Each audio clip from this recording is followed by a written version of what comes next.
మన కోసం మన వార్తలు అందించే ఏటీఎం న్యూస్ కు స్వాగతం.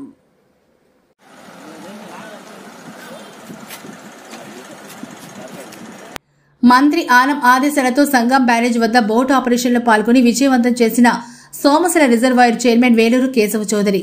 శ్రీ పొట్టి శ్రీరాములు నెల్లూరు జిల్లా ఆత్మకూరు డివిజన్ పరిధిలో గల గత 5 రోజులుగా కురిసిన భారీ వర్షాలకు సంగం బ్యారేజ్ వద్ద 3 బోట్లు వేసిన లంగర్లు తప్పిపోయి బ్యారేజ్ వైపుకు దూసుకొచ్చి కొద్ది దూరంలో నిలిచిపోయాయి. ఈ బోట్లతో సంగం బ్యారేజ్ కు ప్రమాదం పొంచిన నేపథ్యంలో స్థానిక శాసనసభ్యులైన రాష్ట్ర దేవాదాయ శాఖ మంత్రి ఆనం రామనారాయణ గారు వెంటనే జిల్లా మరియు స్థానిక అధికారులను అప్రమత్తం చేస్తూ ఆ బోట్లను తొలగించే ప్రక్రియకు శ్రీకారం చుట్టారు. దీంతో పాటు సోమశిల రిజర్వాయర్ చైర్మన్ వేలూరు కేశవ చౌదరి సంఘటనా స్థలానికి వెళ్లి పర్యవేక్షణ చేయమని ఆదేశించడంతో నిన్నటి నుంచి బోట్లు గట్టుకు చేరే వరకు అక్కడే ఉండి అధికారులతో కలిసి ఈ ఆపరేషన్ బోటును చైర్మన్ వేలూరు కేశవ చౌదరి విజయవంతం చేశారు.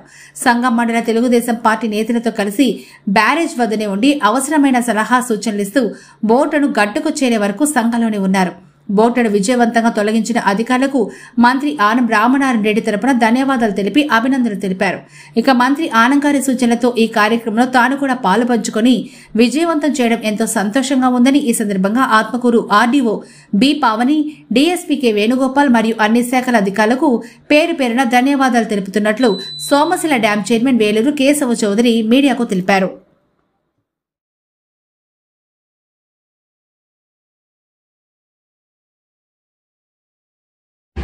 ఈరోజు తెల్లవారుజామున 5 గంటల నుంచే ఆపరేషన్ మొదలుపెట్టడం జరిగింది.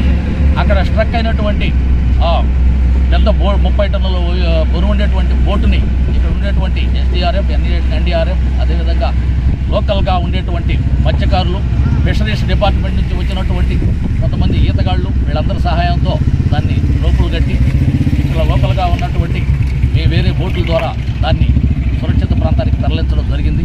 ఇప్పుడే దాన్ని మీరు చూస్తున్నారు, సురక్షిత ప్రాంతానికి తరలించారు.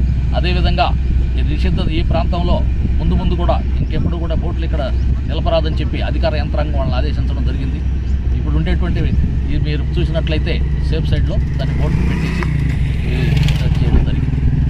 దీనికి ప్రభుత్వ యంత్రాంగానికి అదేవిధంగా ఇక్కడ దానికి సహకరించినటువంటి లోకల్గా ఉండేటువంటి అందరికి కూడా మన ప్రభుత్వం తరఫున కృతజ్ఞతలు తెలియజేయడం జరుగుతుంది. ఇది ఎప్పటికప్పుడు ఈ కార్యక్రమాన్ని ఇక్కడ జరిగేదంటే ఏం జరుగుతుంది ఏంటి అని ఏ గంటకు ఆ గంటకి గౌరవనీయులు మన రాష్ట్ర దేవాదాయ ధర్మాదాయ శాఖ మంత్రి గారైనటువంటి శ్రీ ఆనం రామనారాయణ రెడ్డి గారు గంటకి మానిటర్ చేస్తూ ఇక్కడ ఎట్లా చేస్తున్నారు, ఏం చేస్తున్నారు, ఏ విధంగా జరుగుతూ ఉంది, ఆపరేషన్ ఎంతవరకు వచ్చిందని చెప్పి గంటకి ఆయన తెలుసుకుంటూ మాకు దిశానిర్దేశం చేస్తూ వీలైనంత తొందరగా ఈ సమస్యని పరిష్కారం చేసేందుకు ఆయన చూపినటువంటి చొరవకి మేము ఆయన చొరవతోనే ఈ విధంగా ఎంబటే దీన్ని ప్రాబ్లం సాల్వ్ చేయడం జరిగిందని చెప్పి తెలియజేసుకుంటున్నాం.